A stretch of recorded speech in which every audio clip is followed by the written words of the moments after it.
Hello दोस्तों, नमस्कार। मेरा नाम है अजय और आप देख रहे हैं उज्जवल दृष्टि। दोस्तों, आज मैं यहाँ पर स्टार्ट करने वाला हूँ दोस्तों इतिहास।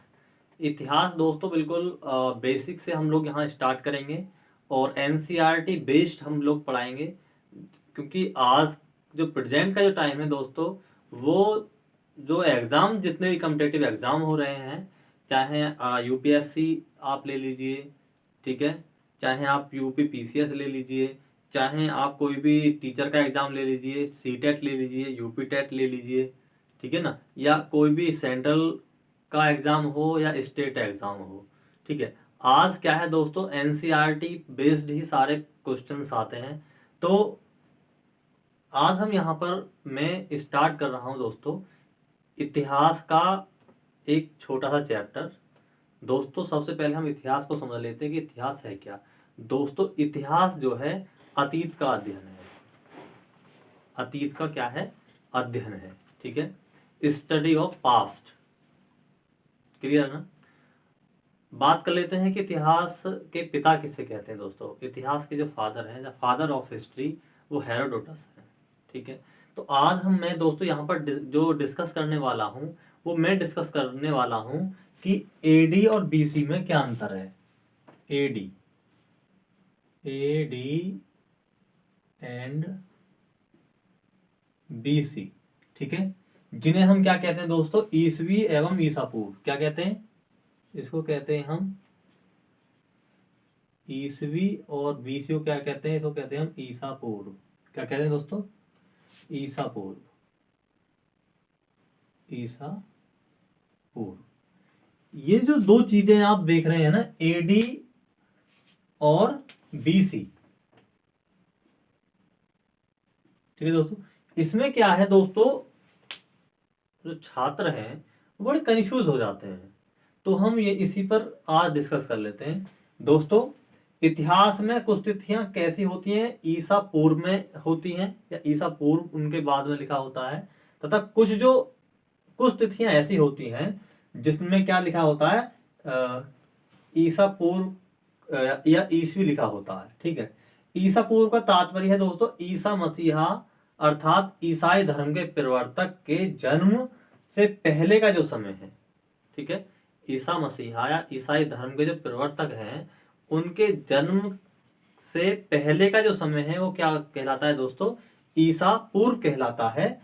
इसे अंग्रेजी में बीसी कहते हैं। क्या कहते हैं दोस्तों? इसको बीसी कहते हैं, ठीक है। अर्थात इसी प्रकार इसी ईसवी को अंग्रेजी में हम क्या कहते हैं दोस्तों, एडी कहते हैं। क्या कहते हैं दोस्तों? एडी। जो एडी जो है दोस्तों, वो लेटिन भाषा के दो शब्दों से बना है, ए फॉर एनो और डी फॉर डोमनी, ठीक है, अर्थात एनो डोमनी। क्लियर है? एडी का मतलब है ईसा मसीहा के जन्म के बाद का समय, अर्थात, ठीक है। तिथियों में हम ईसवी या एडी का प्रयोग करते हैं। जैसे मैं यहाँ पर एग्जाम्पल ले लेता हूं, जैसे भगवान बुद्ध का जो जन्म हुआ दोस्तों, कब हुआ था? 563 ईसा पूर्व में हुआ। अर्थात ईसा मसीहा के जन्म से पहले किसका जन्म हुआ दोस्तों? भगवान बुद्ध का जन्म हुआ। इसलिए इनके जन्म जो तिथि है वो हम लिखते हैं ईसा पूर्व, ठीक है। और इनकी जो मृत्यु हुई दोस्तों, मृत्यु हुई, भगवान बुद्ध की मृत्यु हुई 483 में। तो 563 में तो जन्म हुआ और 483 ईस्वी में क्या हो गई, उनकी मृत्यु हुई। तो जो स्टूडेंट है वो बड़े कंफ्यूज रहते हैं कि ये जो है तो बढ़ना चाहिए, लेकिन ये घट क्यों रहा है। तो दोस्तों, जो ईसा मसीहा के जन्म से पहले की जो घटनाएं हैं वो घटते हुए क्रम में लिखी गई हैं, ठीक है। और जो ईसा मसीहा के जन्म के बाद की जो घटनाएं हैं वो बढ़ते क्रम में लिखी गई हैं। जैसे हम बात कर लेते हैं यहाँ पर, जैसे महात्मा गांधी का जन्म कब हुआ दोस्तों? 1869 में हुआ, ठीक है, तो ईस्वी में हुआ। और महात्मा गांधी जी की जो मृत्यु हुई वो कब हुई दोस्तों? 1948 में हुई, ठीक है। तो ये जो समय है दोस्तों, ये क्या समय है दोस्तों? ये तो बढ़ता हुआ समय है। कैसा है? बढ़ता हुआ समय है। और ये क्या है दोस्तों? हमारा घटता हुआ समय है, ठीक है। तो यहां पर हम समझ लेते हैं।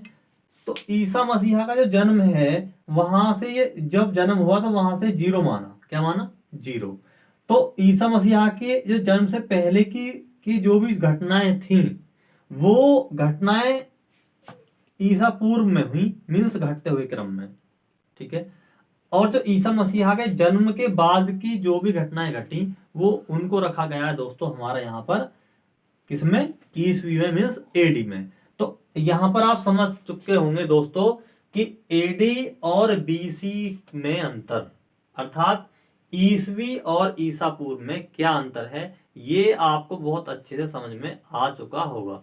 दोस्तों कल हम लोग स्टार्ट करेंगे इतिहास का बेसिक कंसेप्ट, इसी तरह से एनसीईआरटी बेस्ड होगा। आप दोस्तों जुड़े रहिए अपने यूट्यूब चैनल उज्जवल दृष्टि से। ठीक है दोस्तों, नमस्कार, जय हिंद।